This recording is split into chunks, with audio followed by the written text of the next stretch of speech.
Sophie était pressée ce jour-là. Après avoir rapidement déjeuné dans un restaurant local, elle ressentit une forte envie de se rendre aux toilettes. Son estomac, bien que satisfait par le repas, commençait à se tordre, signe qu'elle n'avait pas totalement digéré ce qu'elle venait de manger. Elle se leva d'un coup, cherchant du regard une serveuse pour lui demander où se trouvaient les toilettes. La serveuse lui pointa un coin du restaurant, lui indiquant un petit couloir au fond. Sophie s'y dirigea, mais à sa grande surprise, la porte des toilettes était déjà occupée. Elle hésita un instant, se sentant de plus en plus mal, puis aperçut une porte battante à côté, qui menait vers la cuisine. Curieuse et de plus en plus pressée, elle décida de s'y aventurer. La porte se referma derrière elle dans un bruit sourd, et Sophie se retrouva dans la cuisine du restaurant. Ce qu'elle y découvrit la fit immédiatement se figer sur place. La cuisine était un vrai cauchemar. Il régnait une odeur nauséabonde, mêlée à une humidité qui la fit frissonner. Des piles de vaisselle sale s'entassaient sur les bords, et l'espace était chaotique. Le sol était collant, recouvert de taches et de débris. Mais ce qui la choqua le plus, ce fut la viande crue laissée à l'air libre, parsemée de mouches qui bourdonnaient autour. Elle avait l'impression de pénétrer dans un endroit où l'hygiène n'était qu'un concept lointain, une réalité à laquelle on n'accordait aucune importance. Les cuisiniers, des femmes aux cheveux gras et aux tabliers tachés, s'activaient sans souci apparent. L'une d'elles était en train de gratter sa cuisse avec une cuillère qu'elle utilisait pour remuer la soupe, sans la laver, et continuait de travailler comme si de rien n'était. Sophie avait envie de vomir. Elle tenta de garder son calme, mais l'odeur, la saleté, et le spectacle qui s'offrait à elle étaient insupportables. Elle aperçut même des rats qui couraient librement, ajoutant à l'atmosphère déjà insalubre du lieu. Le chef, une femme assez grande et ronde, portait un débardeur sale, et ses aisselles étaient couvertes de poils. Ses dents, jaunies par le temps, étaient à peine visibles derrière ses lèvres, et Sophie se sentit soudainement faible. Le dernier coup de grâce fut lorsque la femme leva une cuillère qu'elle venait d'utiliser pour mélanger la soupe et se gratta sous son bras. Sophie n'en pouvait plus. Elle se précipita hors de la cuisine, retournant dans la salle du restaurant, tremblante et dégoûtée. Elle se sentait sale et honteuse, se rendant compte qu'elle venait d'ingérer de la nourriture provenant d'un endroit aussi insalubre. Quand elle sortit du restaurant, elle courut vers un coin isolé pour vomir, n'arrivant pas à croire ce qu'elle venait de vivre. La sensation de dégoût et de trahison l'envahit complètement. Tout ce qu'elle venait de manger lui semblait maintenant suspect. Elle n'aurait jamais imaginé qu'un endroit qu'elle considérait comme acceptable pouvait abriter une telle insalubrité. Sophie avait grandi dans un environnement où les repas faits maison étaient rares. Ses parents, constamment occupés par leur travail, ne prenaient pas le temps de préparer de la nourriture pour leurs enfants. Son père, chauffeur routier, était souvent absent, parcourant les routes pendant plusieurs semaines, ne rentrant chez lui que sporadiquement. Quant à sa mère, elle était une femme d'affaires, dirigeant une boutique en plein cœur du marché. De l'aube jusqu'à tard le soir, elle était prise par ses affaires et n'avait que peu de temps à consacrer à ses enfants. Par conséquent, Sophie et ses frères et sœurs avaient appris à se débrouiller seuls dès leur plus jeune âge. Chaque matin, en partant pour l'école, leurs parents leur donnaient de l'argent pour acheter à manger à la cantine. L'après-midi, ils achetaient des encas auprès des vendeurs de rue qui se tenaient près de l'école, et le soir, ils devaient se contenter d'un autre repas pris à l'extérieur, souvent un plat de rue ou dans un petit restaurant. Les repas à la maison étaient devenus une rareté, et à mesure qu'ils grandissaient, Sophie et ses frères préféraient acheter leur nourriture plutôt que de la préparer eux-mêmes. Sophie n'avait pas appris à cuisiner, car sa mère n'avait jamais eu le temps de lui enseigner. À la maison, il n'y avait pas de place pour les repas en famille ni pour les corvées domestiques. De toute manière, avec leurs emplois du temps chargés, elle et ses frères s'étaient habitués à ce mode de vie. Leurs repas étaient toujours faits à la hâte et souvent achetés à l'extérieur. Cela ne les dérangeait pas, ils avaient appris à aimer la nourriture de rue, qui était bon marché et rapide. L'habitude de manger dehors s'était intensifiée à l'université. Une fois diplômée, Sophie était partie enseigner dans une école éloignée, loin de chez elle. Là, elle s'était vite intégrée à son nouvel environnement et avait continué à explorer les restaurants et vendeurs de rue. Elle ne pensait jamais à cuisiner chez elle, encore moins à investir dans des ustensiles de cuisine. Au contraire, elle passait d'un restaurant à l'autre, goûtant à toutes sortes de plats, savourant les saveurs variées, sans jamais imaginer les conséquences que cela pourrait avoir. Son amie Claire, elle, était une personne très différente. Claire cuisinait toujours ses repas à la maison, achetait ses produits au marché et privilégiait la qualité. Elle avait souvent essayé de conseiller Sophie sur les avantages de cuisiner soi-même. « C'est moins cher et plus sain », lui disait-elle fréquemment. Mais Sophie restait inflexible. Elle préférait toujours la facilité de la nourriture achetée dehors, et Claire n'arrivait jamais à la convaincre d'essayer une autre manière de vivre. Un jour, alors qu'elle rentrait du travail, Sophie croisa un homme d'affaires qui attira immédiatement son attention. Il s'appelait Marc, un jeune homme charismatique, élégant, et visiblement prospère.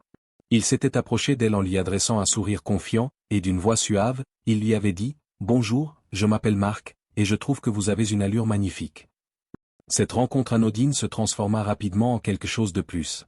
Après quelques échanges amicaux, Marc lui proposa de continuer la conversation autour d'un café.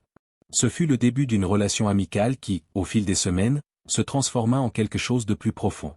Marc était un homme d'affaires très occupé, avec plusieurs entreprises à travers le pays. Il adorait organiser des soirées, des dîners dans des restaurants chics, et il emmenait souvent Sophie dans ces endroits pour goûter des plats raffinés. Sophie se sentait comme une reine, entourée de luxe et de gastronomie. Elle aimait cette nouvelle vie, les dîners somptueux, les conversations animées et les attentions constantes de Marc. Cependant, Marc avait une particularité qui laissait Sophie perplexe. Il adorait cuisiner, un fait qu'elle trouvait étrange. « Tu sais, Sophie, il n'y a rien de plus agréable que de préparer un repas soi-même », lui disait-il souvent. Sophie était étonnée qu'un homme aussi occupé, avec une vie aussi trépidante, prenne le temps de cuisiner. Mais Marc ne se contentait pas d'acheter des repas à l'extérieur comme elle. Il trouvait du temps pour apprendre des recettes, choisir les bons ingrédients, et cuisiner des plats délicieux. Cela le fascinait. Sophie, quant à elle, trouvait cette pratique un peu ennuyeuse et s'y intéressait peu. Un jour, Marc décida de rendre visite à Sophie à son appartement, une occasion pour eux de passer un moment intime ensemble. En arrivant, Marc lui dit qu'il avait très faim et proposa de cuisiner pour eux. Sophie, gênée, lui avoua qu'elle ne savait pas cuisiner et qu'elle n'avait jamais appris. Il la regarda, surpris. « Tu ne sais pas cuisiner ? Mais pourquoi ? Tu es tellement indépendante dans tant d'autres domaines. » Sophie rougit et tenta de trouver une excuse. Elle lui répondit que c'était une perte de temps et que, de toute façon, elle préférait commander dans un restaurant chic, comme elle en avait l'habitude. Marc insista, lui suggérant d'aller au marché avec lui pour acheter des ingrédients et cuisiner ensemble. Mais Sophie, qui n'avait pas du tout l'habitude de faire des courses, refusa catégoriquement, préférant la solution rapide de la livraison à domicile. Elle expliqua qu'elle trouvait cela plus pratique et que sa vie était trop chargée pour apprendre à cuisiner. Marc, un peu déçu, insista, mais Sophie refusa une fois de plus, créant un malaise entre eux. Il ne comprenait pas pourquoi Sophie, une femme si accomplie dans d'autres domaines de sa vie, négligeait quelque chose d'aussi fondamental que la cuisine. En fin de soirée, après une discussion tendue, Marc décida de partir précipitamment. Sophie, contrariée, resta dans son appartement, se sentant mal à l'aise. Pourquoi avait-elle réagi ainsi ? Pourquoi était-elle incapable de changer ses habitudes, même pour quelqu'un qui lui plaisait tant ? Un étrange sentiment de honte la submergea, mais elle ne le montra pas. Au fond d'elle, elle savait qu'elle avait quelque chose à changer, mais elle n'était pas prête à l'admettre. Quelques semaines après sa rencontre avec Marc, Sophie se retrouva à faire une pause déjeuner après une matinée stressante au travail. En rentrant chez elle, elle passa devant un nouveau restaurant qu'elle n'avait jamais remarqué auparavant. Il était moderne, élégant, avec une devanture luxueuse et une atmosphère invitante. Sophie, curieuse, décida de s'y arrêter un jour. À l'intérieur, l'ambiance était chic et animée, et l'odeur délicieuse des plats mijotants dans la cuisine envahissait l'air. Il y avait de nombreux clients, chacun savourant des plats raffinés avec un air satisfait. Elle se sentait bien, presque comme une VIP, entourée de ce luxe accessible. La nourriture était savoureuse, le service impeccable. Depuis ce jour, elle devint une cliente régulière du restaurant, y venant presque tous les jours pour goûter de nouveaux plats. Les serveurs commencèrent à la reconnaître, anticipant toujours sa commande. Tout semblait parfait, jusqu'à ce qu'un jour, une série d'événements étranges se produisit. Un après-midi, après avoir commandé son repas habituel, Sophie se sentit soudainement lasse. Elle décida de manger tranquillement, cette fois, de prendre son temps. Comme d'habitude, elle mangeait rapidement, ne prêtant pas attention aux détails. Mais alors qu'elle était presque à la fin de son plat, son regard tomba sur un détail qui la fit frissonner, un cafard mort dans son assiette. Sophie resta figée, incapable de comprendre ce qu'elle venait de voir.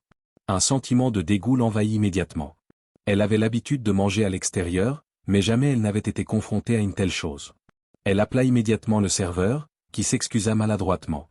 Sophie, bien que choquée, essaya de rester calme, pensant que cela devait être une simple erreur. Elle n'avait jamais soupçonné que quelque chose de tel pourrait se produire dans un restaurant aussi chic et réputé. Après avoir quitté l'établissement, elle se sentit nauséeuse et perturbée. Le reste de l'après-midi fut flou, et elle eut du mal à se concentrer sur son travail. Une semaine après cet incident, Sophie tomba malade. Elle souffrait de terribles douleurs d'estomac et de fortes fièvres. Elle fut emmenée à l'hôpital où les médecins diagnostiquèrent une infection alimentaire causée par une bactérie particulièrement dangereuse. Après quelques tests, le médecin lui expliqua que cette bactérie se développait dans des environnements insalubres, comme des cuisines mal entretenues. Il insista sur l'importance d'une hygiène stricte dans la préparation des aliments. Sophie écouta attentivement, mais la vérité la frappa plus durement qu'elle ne l'aurait imaginé. Elle venait de manger dans un endroit qui ne respectait pas les normes de propreté. Pendant plusieurs jours à l'hôpital, Sophie réfléchit à ses habitudes. Elle avait toujours ignoré les conseils de Marc concernant la cuisine maison. Elle avait continué à manger à l'extérieur, ne se souciant guère de l'hygiène des lieux. À ce moment-là, elle se rendit compte qu'elle avait mis sa santé en danger pour un confort illusoire. Une fois sortie de l'hôpital, Sophie décida qu'il était temps de changer. Elle se sentait responsable, non seulement de sa santé, mais aussi des choix qu'elle avait faits jusqu'à présent. Elle commença à rechercher sur Internet des recettes simples, acheta des ustensiles de cuisine, et commença à apprendre à cuisiner. C'était un processus lent et difficile, mais elle était déterminée. Ce changement radical dans sa vie ne se fit pas sans difficulté. Sophie ne pouvait pas oublier les repas délicieux des restaurants, mais elle se rendit vite compte que la satisfaction d'un repas fait maison, préparé avec soin et hygiène, avait un goût incomparable. Elle avait enfin compris l'importance de prendre soin de soi, et de ne pas sacrifier sa santé pour des plaisirs temporaires.